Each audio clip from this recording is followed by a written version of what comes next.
El Titanic, uno de los barcos más reconocidos en todo el mundo por su tragedia.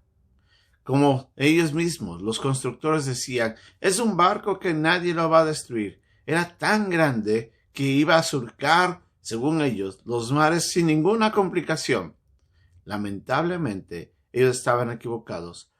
Una noche, en el silencio de la noche, un desconocido enemigo llegó, golpeó el casco del barco y sabemos lo que pasó. Cientos de personas murieron, el barco se hundió y el gran orgullo fue destruido y humillado. La vida del creyente a veces puede ser como el Titanic. Cuando el creyente no es prudente y cuando está cegado por el orgullo, a veces no se da cuenta que podría caer en el pecado. Pablo, utilizando la carta a los Corintios y reflejando un poquito la vida del pueblo de Israel, les dice a los hermanos en Corinto, tengan cuidado de no caer. El que piensa estar firme, mire que no caiga. Vamos a aprender un poco de esta lección hoy día aquí, en Un Momento con Dios.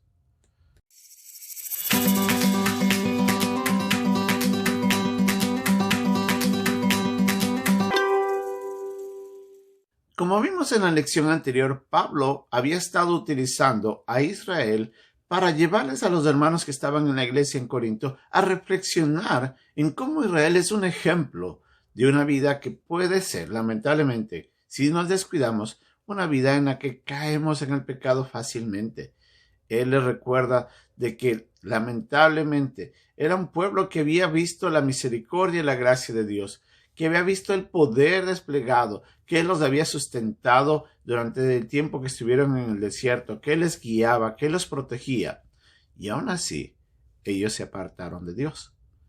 Lamentablemente, Israel es un ejemplo para nosotros de cómo una vida de un creyente, aún al lado de un Dios todopoderoso y bueno, puede ser, lamentablemente, una vida de mal testimonio cuando el creyente se aleja de Dios, desconfía de Él o murmura. En la lección de hoy día vamos a ver cómo Pablo, utilizando otros ejemplos más del mismo Israel, le recuerda de que ellos habían pecado, siendo una nación que había sido separada del mundo a través de la obra de las plagas, los había sacado poderosamente de Egipto y los estaba llevando a la tierra prometida, y que estaban en comunión directa con el Santo Dios.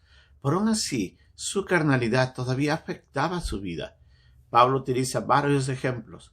Él menciona, por ejemplo, cuando estaban enfrentando dificultades de alimentación y estaban obviamente en el desierto por su propia desobediencia, comenzaron a mirar hacia atrás y decían, cómo recordamos cuando comíamos esto y aquello, codiciando las cosas que habían dejado en Egipto sin pensar hacia donde Dios los estaba llevando, que era una mejor tierra. También menciona cuando el pueblo de Israel, el día en el que Moisés estaba ahí en el monte Sinaí, en comunión con Dios, tratando de ver lo que Dios estaba diciéndole para que pueda transmitir al pueblo, el pueblo, al no ver que Moisés bajaba, toman oro y funden un becerro y organizan una gran fiesta, desordenada en todo sentido, y ofenden a Dios. También Dios recuerda cuando el pueblo estaba murmurando a causa de las dificultades de comer y piden que Dios les dé comida, que querían probar carne, que estaban cansados del maná. O en otro momento cuando el pueblo estaba sediento y Dios tiene que a ofrecerles agua, pero en un momento en el que ellos estaban, no lamentablemente, enfrentando de una manera apropiada la dificultad, sino que estaban murmurando, quejándose, reclamando. A veces la vida del creyente parecería que fuera igual. Si bien es cierto, somos hijos de Dios, si bien es cierto, hemos nacido para una esperanza viva, y si bien es cierto, todos nosotros estaremos en la presencia del Señor cuando Él nos lleve al cielo, en la vida en la que estamos viviendo todavía hay dificultades, todavía hay momentos difíciles. Debemos recordar que vivimos en un mundo caído, en el que el pecado abunda, la maldad, el dolor, la angustia, siempre va a estar rodeándonos nuestras vidas. No es que estamos exentos de eso.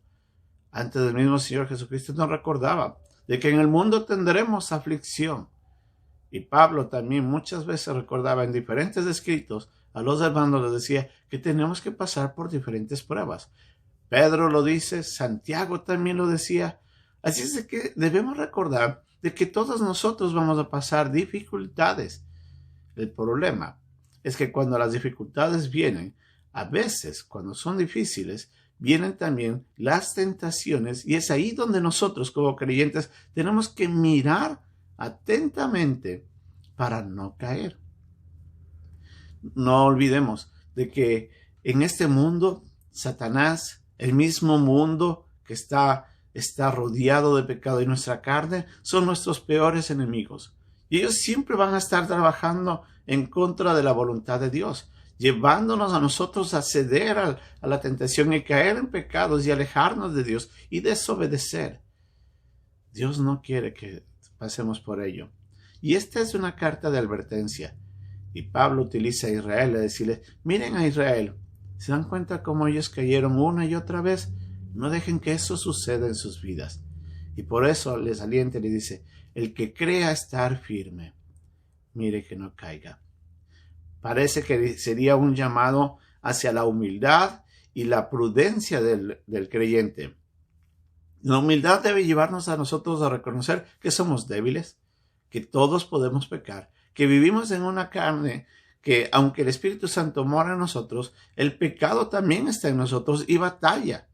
Entonces nosotros tenemos que recordar de que nuestra condición es pecaminosa todavía y que podemos lamentablemente tomar la decisión de desobedecer a Dios.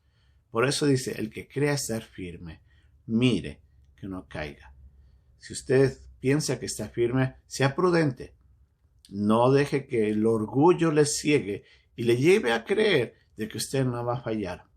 Recuerde Pedro le dice con orgullo, Señor, cuando Jesucristo le hablaba de que le iba a negar 3 veces, dice, si es necesario yo iré a morir contigo.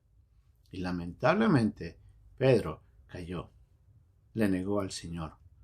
Así es de que hay que ser humildes, reconociendo nuestra condición de pecado todavía, por también ser prudentes, a no dejar de que cualquier momento algo venga y nos afecte nuestra comunión con Dios. Hay que mirar con sabiduría, con santidad, estar atento, porque en cualquier momento puede venir una tentación que nos quiere alejar, sobre todo cuando estamos pasando dificultades. Recordemos lo que Pablo dice en esta carta misma, en el siguiente versículo, cuando les recuerda a los hermanos que ninguna de las tentaciones que nos llegan a nosotros son tentaciones que son imposibles de sobrellevarlas humanamente. Eso quiere decir que como seres humanos podemos vencer a esas tentaciones, y aún más teniendo el poder de Dios en nosotros. Y por eso dice, no ha venido ninguna tentación que no sea humana, pero fiel es Dios, dice. Y ahí recordemos la fidelidad de Dios. Fiel es Dios, que no nos dejará ser tentados más allá de lo que podemos soportar. Dios conoce nuestros límites. Dios conoce cuáles pueden ser las posibilidades de nuestra apertura hacia el pecado. Y Él no nos va a dejar ser tentados hasta ese límite en el cual no podamos nosotros vencer. Él nos va a ayudar aún en medio de eso. Vimos eso en el ejemplo de Job. Satanás vino y buscó crear un mal testimonio de Job. Y Dios, conociendo a Job, le dice, tú haz esto, pero no hagas aquello. No le toques su carne, no hagas así. Y Satanás no podía hacer más allá de lo que Dios le había permitido. Y Job se mantuvo fiel. Entonces, Dios es soberano. Dios está en el control de todo. Lo que nosotros tenemos que hacer es recordar 3 cosas. Dios es fiel y está mirándonos todo el tiempo y está a nuestro lado. Recordemos que somos pecadores y que podemos pecar, y mantengámonos humildes y seamos prudentes. Cuando veamos que cualquier tentación se acerca a nosotros, alejémonos de ello y no pequemos. Dios está de nuestro lado. Es posible. Aprendamos el ejemplo de Israel, que cayeron, y no seamos nosotros como ellos. Antes, pidamos a Dios que nos ayude a serle fiel. Que Dios nos ayude.